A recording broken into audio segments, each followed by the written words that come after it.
What's up everybody, it's Roman Gaming here. So really quickly, if you're wondering what's up with the background behind me and of course the new setup here with the microphone, I am recording this video in my temporary location here in Lithuania, so that's why. But anyway, yeah, my For Honor review. You know, I've been quite looking forward to this game because it is, you know, sword combat translated to a multiplayer game. We haven't really seen that a lot, or at least done very well. So when Ubisoft announced For Honor, I don't know if it was at last year's E3 or the E3 before that, I was pretty interested. Now, I've been playing the game quite a bit in the alpha and the beta. Now that the game has been released, I think in general I've put over about 30 hours into the game already, and at the moment, having played now the final version of the game, I walk away quite disappointed from it. The reason why is because while For Honor has a couple of really good things going for it, mainly talking about the actual combat system, which has worked out well, the game is simply quite bland. It's also very repetitive, it gets tiresome quick, and on top of that, yeah, the campaign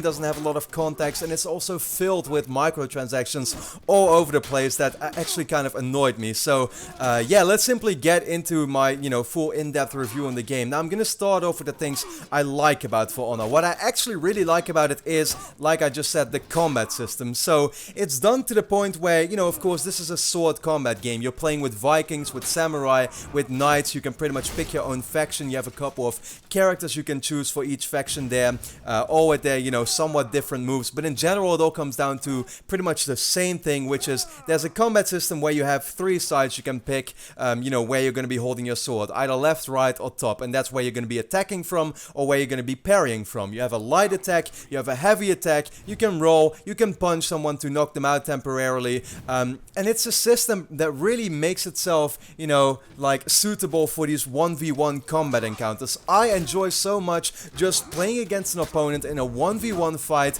and actually having that, challenge where you're constantly trying to parry someone, countering them again, yeah, like I said, punching and stuff, rolling away, dodging, making the decision if you want to go for a light attack or a heavy attack, because a heavy attack might take, longer, of course, to execute, so you could get hit in the meantime.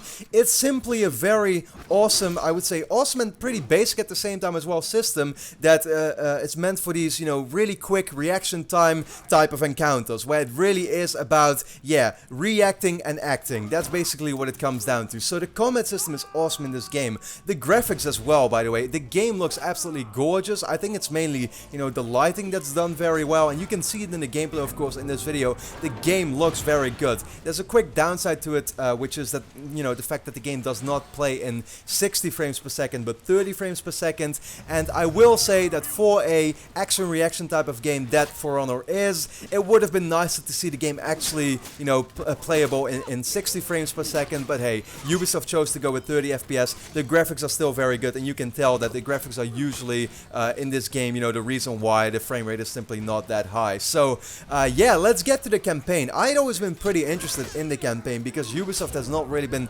promoting this aspect of the game at all, and having played it now, it really shows why. There is simply no context to the campaign at all. What you're doing in the single player is the exact same thing as you're doing in the multiplayer. It feels like a practice mode where, yes, there are a couple of cutscenes in every level. I was impressed by that. There are, I think, about 20 missions in total, but every mission comes down to the same thing. You watch a bland cutscene about, for example, if you're talking about the knight campaign, about this one knight that's pretty much joining this certain faction of knights, right?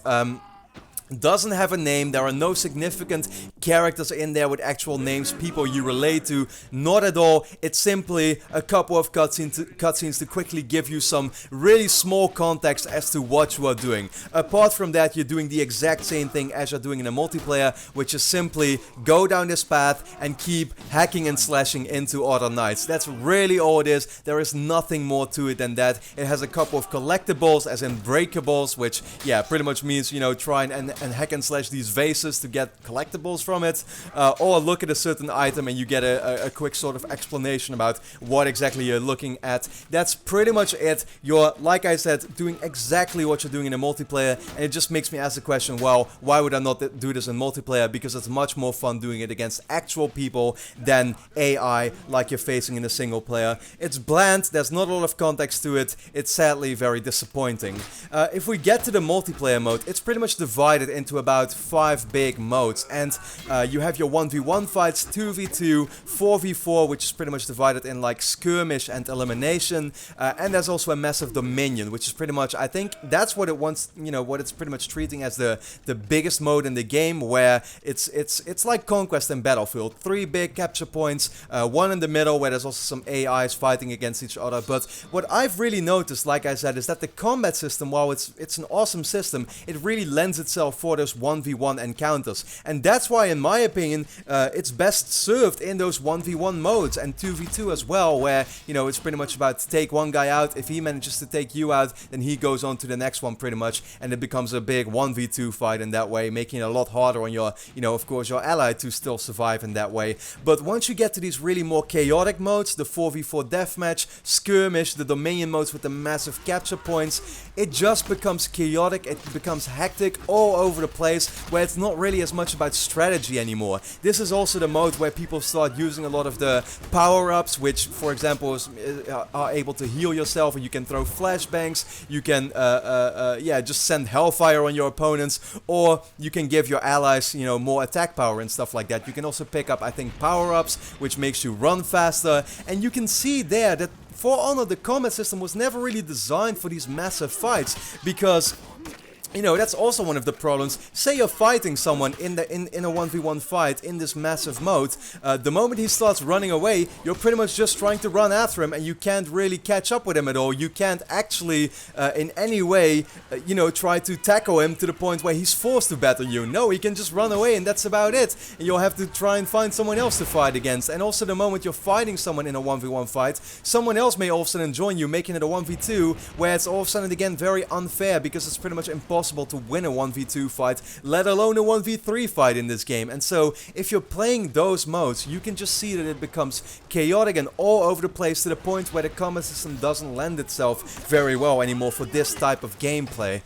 Last of all, this is normally something I don't really complain about, but the microtransactions in this game are all over the place. It seemed that while just browsing through the menus, customizing my soldier, I was constantly reminded that I need to buy steel packs, to change the color of my outfit, or to get more armor, new gear. I could unlock, pretty much all the power-ups in an instant if I just spent the money to actually do so. A lot of customizables. There's a thing like champion status, which gives you an XP boost, but hey, you have to pay for it. And of course, this is all stuff where, the developer will tell you, no, you can also simply play to unlock this stuff. But the point is, of course, you have to play a lot to actually do so. And so, in all of the menus, I was constantly being reminded, you can also pay to quickly get access to all of this. It was really annoying. On top of that, there's also a season pass to it. In general, as a quick conclusion for my review, For Honor is a game that simply proved itself to be very bland.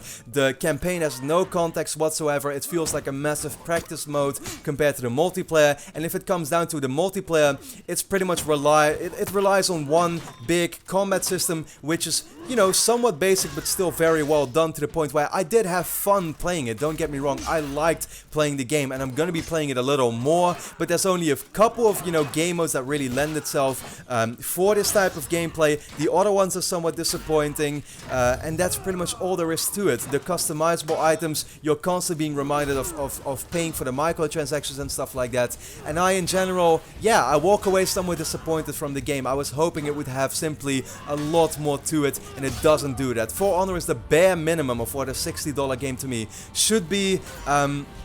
And in that way I'm disappointed that it also really pushes those microtransactions and the season pass on you, because the main game could have offered me much more than that to make me want to spend more money on it as well. So with that being said, I decided to give my score for the For Honor review would be a 6 out of 10. Like I said, the bare minimum of what a $60 game should be. Get it if you want to play a somewhat fun game in a dry period, but apart from that, I think your money is much better spent on other games out there. So sadly, I'd have to give it that sort of conclusion, so it is what it is. With that being said, let me know what you think about For Honor, of course, in the comments. And then for now, thanks a lot for watching, and hope to see you again next time.